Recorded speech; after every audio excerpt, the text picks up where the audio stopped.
He was the undisputed king of pop. Michael Jackson, voice behind the best-selling album of all time, a superstar, a musical genius, really, who set the stage for pop music, left a lasting imprint on generations of performers. But despite the late singer's unparalleled talent, Jackson's legacy was tarnished by addiction, his loneliness, the ultimate scandal. And now a revealing new book is shedding fresh light on his private struggles. So here's ABC's Nick Watt.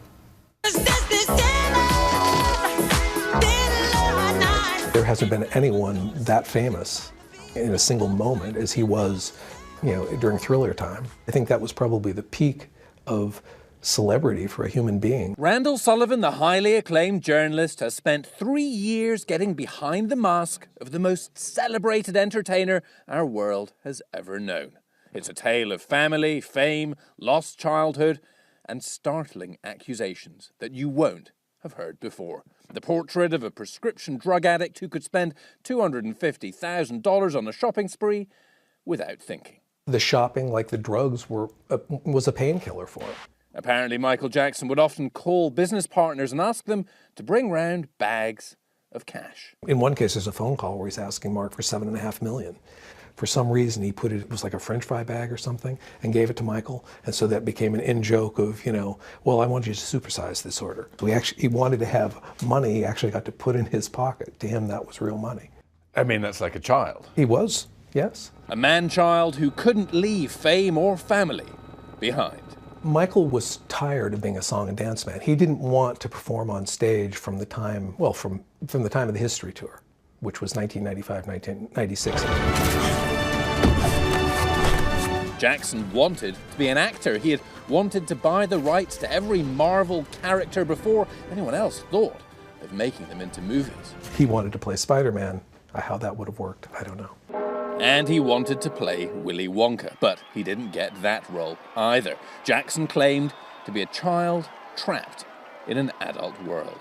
He never got to express, for example, his sexuality in any sort of a... And you think his sexuality was? I think he did all that he could to neutralize himself. I don't think Michael was trying to be homosexual, heterosexual, or pedophile. I think he was trying to be asexual, or pre-sexual, actually. His insistence that he was Peter Pan became so total that, he got Peter Pan's nose.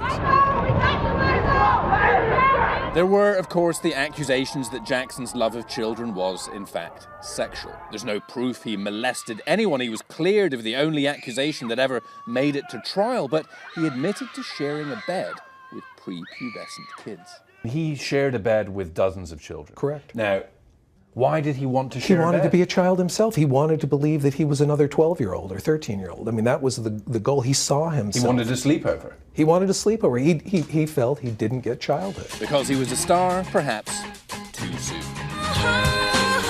He was the focal point of the family from the time he was 7 years old. The lead vocal on many Jackson 5 smash hits, including I Want You Back. Oh, baby, give me one more chance. Show me that love. People want to believe that the Jacksons are a family of very talented people, but really there was one very, very talented person. Michael, desperately lonely, apparently sought the company of a handful of other people on Earth who could understand his level of fame. He was, says Sullivan, given the brush off by Jackie O and Princess Diana. Diana didn't want to be his friend. No, she didn't.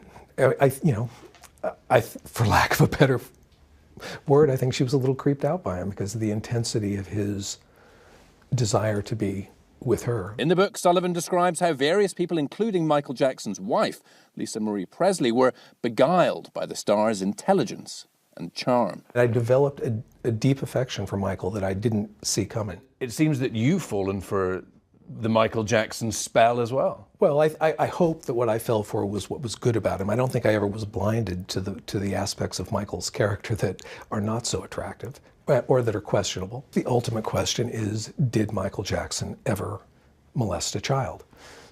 My conclusion is that I don't think he did. My answer is probably not. I wish I could say conclusively, no, he didn't.